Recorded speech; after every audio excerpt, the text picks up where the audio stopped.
Starting your market potential evaluation.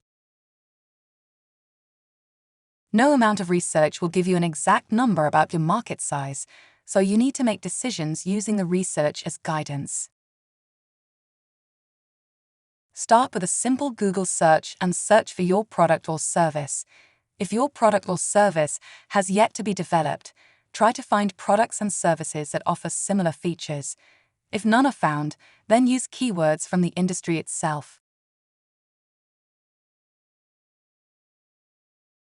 For example, suppose the product you are considering is a cat toy.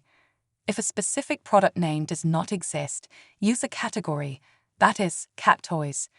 Start with a search in Google with that phrase, which had 283 million results at the time of this writing. Obviously, this is a popular market. Refine the search to narrow the focus, for instance, interactive cat toys. The results are significantly less. In this example, the first result has optimized its page for the term interactive toys for cats and kittens. You should always look for these variations on the phrase and account for them when sizing up your market potential. Next, refining your search.